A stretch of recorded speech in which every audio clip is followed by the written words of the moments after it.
Corona virus के आने के बाद बहुत सारी नई जानकारियां लोगों को थी नहीं। जैसे जानकारी मिली, लोग ये समझते थे कि जो पॉजिटिव आया है उसको अस्पताल में रहना पड़ेगा, वो जब स्वस्थ होगा 14 दिन का हो जाएगा तब उसकी रिपोर्ट होगी। फिर जैसे जैसे कोरोना की डॉक्टरों ने गहराई से उसकी जांच की तो बहुत सारे नियम कानून बने। जबलपुर उस समय हैरान हो गया जब एक कोरोना पॉजिटिव को उनके घर पे ही ठीक करने का निर्णय लिया गया। उस समय भी तरह तरह की चर्चा हुई, लेकिन ये जबलपुर शहर मानता है कि स्वास्थ्य विभाग प्रशासन जो भी करेगा शहर हित में करेगा, क्योंकि कोरोना को जबलपुर में बढ़ने नहीं देगा। अभी हाल ही में भी जिला मुख्य चिकित्सा अधिकारी डॉक्टर मनीष मिश्रा जी ने एक बयान दिया था कि जबलपुर के लिए ये बहुत खुशी की बात है कि पॉजिटिव रहते हुए अपना इलाज करा रहे थे, वो स्वस्थ हो गए। उसको लेकर लोगों के जो जैसी जानकारी वो अपने ढंग से जानकारी का व्याख्यान कर रहा, तो यश भारत ने सोचा कि इस मामले में भी स्थिति क्लियर आम जनता तक होना चाहिए कि वर्तमान में गाइडलाइन क्या हो गई है। तो मेरे को भी गाइडलाइन मालूम है, लेकिन यदि आप डॉक्टर मिश्रा जी से सुनेंगे तो ज़्यादा भरोसा करेंगे। तो मिश्रा जी, इस संबंध में मैं आपसे पूछना चाहता हूँ, वस्तु स्थिति क्या है गाइडलाइनों की, पॉजिटिव नेगेटिव की? देखिए क्या है, जो पहली जो आई थी गाइडलाइन वो ये आई थी कि कोई भी व्यक्ति जो कोरोना पॉजिटिव होगा उसको अस्पताल में रखा जाएगा। अस्पताल में रखने के बाद उसे जो है 14 दिन तक उसको रखा जाएगा और उसके बाद उसके 24 घंटे के अंतराल में 2 सैंपल किए जाएंगे और जब तक दोनों नेगेटिव नहीं आते तब तक उसको रिलीज नहीं किया जाएगा। ये होम आइसोलेशन की पहली गाइडलाइन आई थी। अब जो दूसरी और नई गाइडलाइन आई है कुछ समय पहले, उसमें उनका ये कहना है कि अगर कोई भी व्यक्ति लगातार 14 दिन तक अगर उसे बुखार नहीं आता, तो अगर कोरोना पॉजिटिव भी है तो उसे टेस्ट कराने की ज़रूरत नहीं, उसे ठीक माना जाए, क्योंकि कोरोना होने के 11 दिन बाद कोई भी व्यक्ति कोरोना फैलाने के लायक नहीं रहता और ना ही कोरोना से आगे उसको संभावित कोई बड़े खतरे हैं। इस करके जो मध्य प्रदेश शासन में संचालनालय स्वास्थ्य सेवाएं द्वारा हम लोगों को जानकारी दी गई थी, जो लिखित जानकारी हमारे पास आई थी, वो जानकारी ये थी कि अगर कोई भी व्यक्ति 17 दिन तक उस क्वारंटाइन में रहता है और उसको आखिरी के 10 दिन तक कोई बुखार नहीं आता या कोई अन्य सिम्टम ऐसे नहीं होते, छाती में दर्द होना, सांस फूलना या यकायक बेहोशी हो जाना, तो ऐसे व्यक्ति को स्वतः ठीक माना जाएगा। मतलब उस व्यक्ति को अब किसी को बताने की भी जरूरत नहीं है कि वो ठीक हो गया, उसे ठीक ही माना जाएगा। विनय दुबे जी है और मैं आमतौर पे कभी भी अपने मरीजों का नाम नहीं लेता, लेकिन आज नाम इसलिए ले रहा हूं क्योंकि मैं चाहता हूं कि आप स्वयं जाके उनसे मिलें। मैं चाहता हूं मिलने गए थे तो वो भी संशय में थे।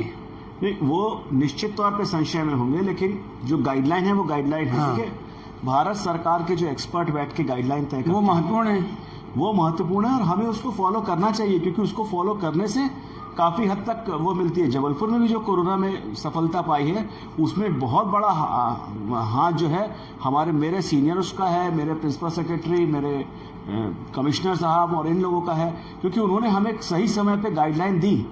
और इस गाइडलाइन को अगर आपको देखना चाहते हैं तो ये होम क्वारंटाइन 2 के नाम से ये guideline NHM health response MP@gmail.com पे है। कोई भी व्यक्ति चाहे तो उसको खोल के देख सकता है और अपने संशय को मिटा सकता है।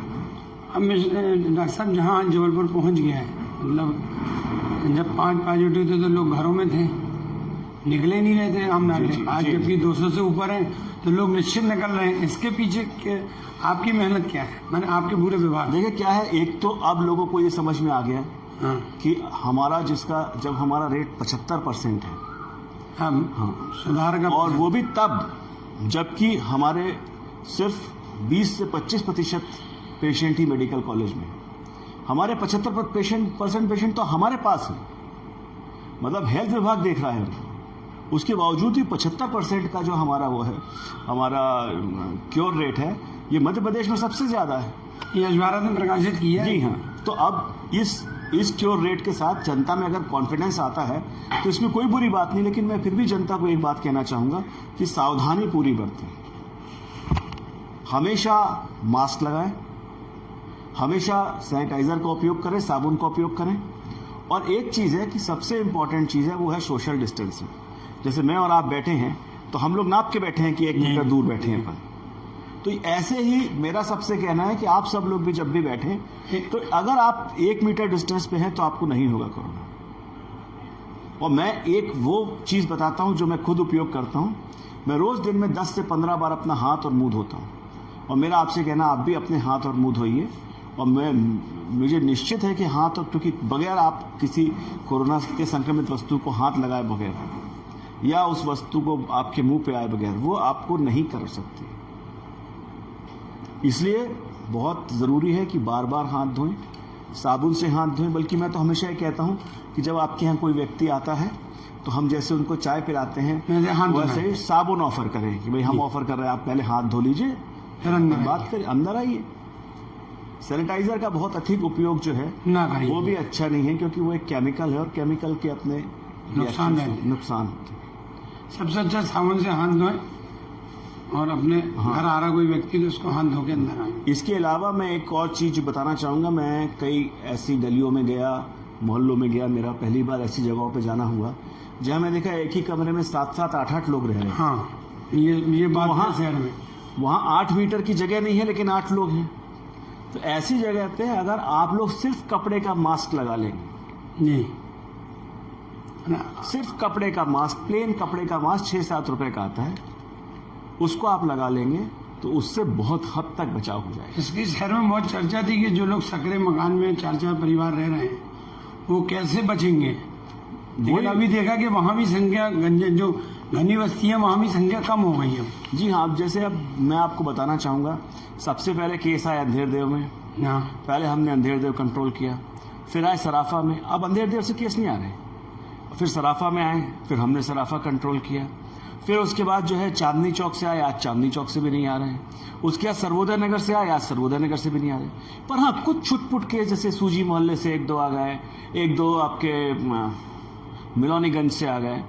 तो ये इतनी घनी बस्ती होने के बावजूद भी जो हमने इसको कंट्रोल किया है, तो ये इसलिए हो पाया है क्योंकि हमने बिल्कुल बेसिक चीज़ों पे किया।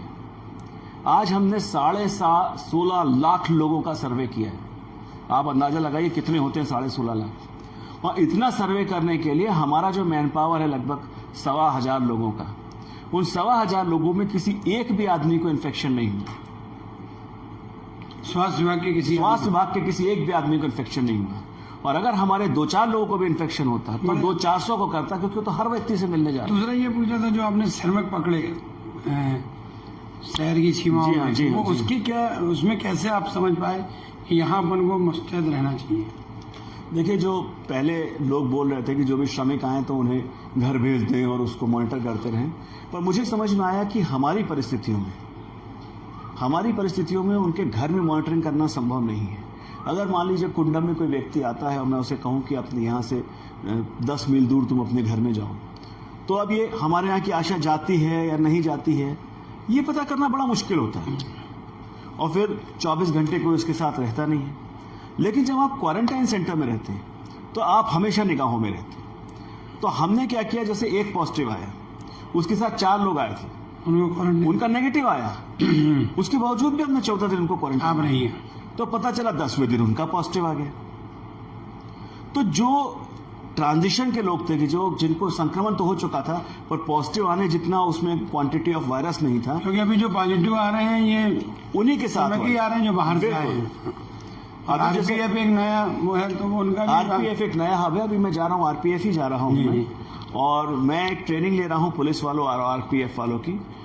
और मेरा यकीन है कि पुलिस वालों को एक बार मैं जब ट्रेनिंग दे देंगे, इसके बाद मेरा यकीन है एक भी पुलिस वाला पॉजिटिव नहीं आएगा। सबसे बड़ी जरूरत यह है कि लोग पीपी किट बड़ी बात करते हैं, लेकिन पीपी किट क्या उन्हीं को पहनना चाहिए जिन्हें पहनना आता है और उतारना आता है।